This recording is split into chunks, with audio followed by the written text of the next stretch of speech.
Hello दोस्तों, veterans नमस्कार। मैं दीवान सिंह। आज मैं अपनी वीडियो का शुरुआत इस वाक्य से करूंगा कि आईबीए और यूएफवीयू ने 2010 में अनलॉफुल रिकवरी करके सेकंड ऑप्शन में जो हमारी जेब काटी थी उसका एक गवाह S Nagarajan, general secretary of EIBO के रूप में मिल गया है। लिखित गवाही, डॉक्यूमेंट्री प्रूफ, अपने सिविल रॉन्ग का एडमिशन और इस जो लाइन मैंने यहाँ पर उनके लेटर से ली है ये स्पष्ट बताती हैं कि ये गवाही दे रहे हैं, एडमिशन कर रहे हैं कि हाँ इनने गलत काम किया और जो गलत काम किया, जो हमें नुकसान किया, डैमेज किया, उसका कंपेंसेशन ब्याज सहित रिटायर्ड कंपनीज को पहुंचाया जाए। ये भारत सरकार की भी जिम्मेदारी है और ये डीएफएस की जिम्मेदारी है। कोई व्यक्ति यदि कोर्ट जाना चाहे, 2010 की जो रिकवरी की थी इन लोगों ने एक बहाना लगा करके कि कॉस्ट ऑफ फंड के नाम पर जो आपका पेंशन फंड शॉर्ट है उसकी रिकवरी के लिए ये उसकी गवाही है।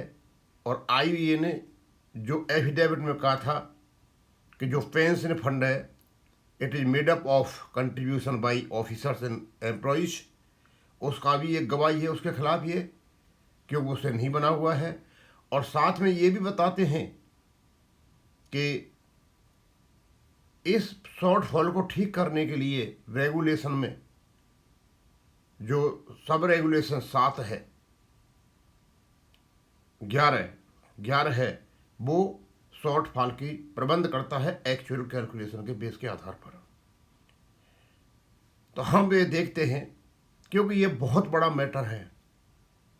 इन लोगों ने मिलकर के कितने 2,65,000 तो सर्विंग एम्प्लॉइज, 2,65,000 सर्विंग एम्प्लॉइज और 65,000 रिटायरीज पे एक प्रकार का बॉम्बिंग की थी, बॉम्ब सेल डाला था। रिटायरीज से शायद इन्होंने कुछ 56% ज़्यादा कुछ लिया, ऐसा कुछ था। और जो सर्विंग थे उनकी शायद नवंबर की जो सैलरी थी उसका 2.82% ऐसा कुछ लिया था। और सब कुछ इनकी बनाई हुई कहानी थी। और पैसा लेने के बाद इनको पहले ही पता था, पर बाद में इन्होंने मान लिया कि इस प्रकार का कोई शॉर्टफॉल नहीं था। लेकिन फिर भी 1800 करोड़ ऑफिसर्स और एम्प्लॉयज़ को मार करके बैठ गए। और किसी ने बताया था कि 4200 करोड़ रुपए जो थे जो बैंकों को देने थे, वो एक्चुअल कैलकुलेशन आधार पर पता चला कि वो शॉर्टफॉल है ही नहीं, तो बैंकों ने दिया ही नहीं। दोस्तों, ये एक प्रकार का रेगुलेशन है कि मुझे लगता है अब इसका भी किसी को आगे आकर के कोर्ट में केस कर देना चाहिए और ज़्यादा जरूरत नहीं है कहीं भी जाने की। एस नागराजन जो यूएफवीयू के कंस्टिट्यूएंट्स हैं, सब कुछ उन्होंने लिखित में मान लिया है। ये एडमिशन कहलाता है कोर्ट में। और ये एडमिशन करते हैं, किसी मुकर नहीं सकते, दस्तखत कर रखे हैं, क्योंकि शायद इनकी अंतरात्मा जागने लगी है। अब इनको महसूस होने लगा है कि इस जन्म के बाद भी जहाँ जाना होता है, बताते हैं, उन पापों का हिसाब किताब देना पड़ता है। इन्हें जो पाप किए हैं ना, अब पापों का घड़ा फूट चुका है और अब सही प्रकार की बातें इनके यहाँ से आ रही हैं। ये जो कुछ भी यूएफबी को नेता करते रहे, ऐसे ही कुकर्मों को छिपाने के लिए किया है। यूएफबीओ का साथ या बैंक टेचलों का साथ आईबीए क्यों देता है और आईबीए का साथ ये यूएफबीओ घटक दल क्यों देते हैं? इसी प्रकार के कुकर्मों के लिए करते हैं ये।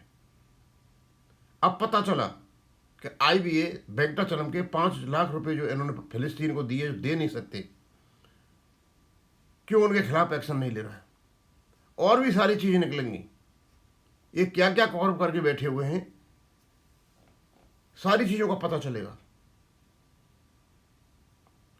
और मैंने पहले भी ये डाला है और फिर मैं डाल रहा हूं, क्योंकि मैं सोचता हूं कि बड़ी मात्रा में पैसा लिया गया था लोगों से और उस पैसे को वापस लौटाया जाए। मैं ये जो वीडियो बना रहा हूँ ये सोशल मीडिया पे आएगा, लोगों को पता चलेगा। ये एडमिशन है एक गवाही का। जो कल्प्रिट होता है ना, रेस्पोंडेंट, जो रॉन्ग डूअर होता है, वो जितना एडमिट कर लेता है उसको एडमिटेड एविडेंस माना जाता है और कोर्ट उस पर फैसला देता है। यहाँ एस नागराजन जी ने मान लिया है, एडमिट कर लिया है, इट इज एन एडमिशन। हाँ, यूएफयू ने मिल करके आईबीए के साथ मिल करके 6,000 करोड़ का घाटा दिखाया था। यदि घाटा था तो ये रेगुलेशन 11 के अनुसार खुद बैंकों को पूरा करना था, न कि ऑफिसर एम्प्लॉय से, क्योंकि उनको तो केवल और केवल सीपीएफ के बदले पेंशन मिली हुई थी। और ये मैंने पहले बता दिया, फिर बता देता हूँ। कहते हैं वो there was an earlier exercise of actual valuation conducted by Shri Sharma of Hyderabad. Sharma of Hyderabad के थे और श्री बासु फ्रॉम कलकत्ता, ये शायद एक्चुअरियल थे, इन्हें एक्सरसाइज कंडक्ट की थी। इनको भी गवाही के रूप में लाया जा सकता है कि किसने कहा और क्यों तुमने गलत रिपोर्ट दी और कैसे जो तुमने गलत रिपोर्ट दी वो सही हो गई। क्या बैंकों को बचाने के लिए, क्या बैंकों को नहीं देना पड़े? तो जब बैंकों को नहीं देना पड़े तो फिर आपने एम्प्लॉय ऑफिसर्स को क्यों लूटा? बड़ा सीधा साधा है। एम्प्लॉयज की जेब कटवाने के लिए ये एक्सरसाइज करते हैं, एम्प्लॉय से पैसा ले लेते हैं और बाद में जब बैंकों ने मना किया होगा कि हम क्यों दें, हमारा रेगुलेशन 11 है तो सही, उसके अनुसार देंगे पैसा, हम 4200 करोड़ क्यों दें? ये कमी भी इसी होगी कि करना तो हमको ही है ना। तो बाद में जब बैंकों ने प्रेस दिया होगा तो ये लोग दोनों एक्चुअली पीछे हट गए, बोला नहीं नहीं कोई कमी नहीं थी। तो ये क्या हो रहा था, कौन कर रहा, किसके कहने पे कर रहे थे ये लोग? ये शॉर्टेज जो दिखा रहे थे दोनों के दोनों, किसके कहने पर दिखा रहे थे? क्या इसमें यूआईबी को नेता थे? क्या बैंक चलम का हाथ था? क्या आईबीए के लोग इसमें मिले हुए थे कि आप एक शॉर्टेज दिखाइए, अभी क्योंकि का बेस सेटलमेंट का पैसा जाना है, इसमें से कुछ निकाल लेते हैं, और पेमेंट करते वक्त निकाल लिया, जमा करा लिया, और उसके बाद में बैंकों को बचाने के लिए रिपोर्ट ले ली गई कि नहीं नहीं कोई शॉर्टफॉल नहीं है। जब शॉर्टफॉल नहीं है तो हमारा पैसा भी वापस करना चाहिए था, वो क्यों नहीं दिया? ये चीज़ हम डीएफएस से और भारत सरकार से, फाइनेंस मिनिस्टर से भी अनुरोध करते हैं कि 2010 में, लगभग आज से 15 साल पहले, आईबीए और यूएफबी ने मिलकर के 2010 में सेकंड ऑप्शन में जो लोगों की जेबें काटी थी उस पैसे को ब्याज के साथ वापस किया जाए।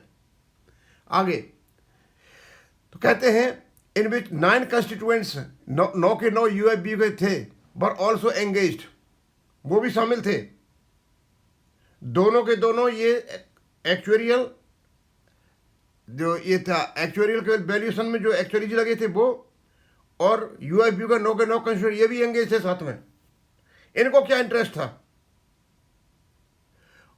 ये एक प्रकार का एडमिशन है। फिर finally it was agreed between both party that there was shortfall, और दोनों पार्टियों के बीच में कंस्टिट्यूएंट्स और ये आईबीए पीछे से रोल खेल रहा था कि 6,000 करोड़ का नुकसान करोड़ पेंशन फंड में है। ये नेता मिलकर के अपने ही कर्मचारियों की जेब कटवा रहे थे।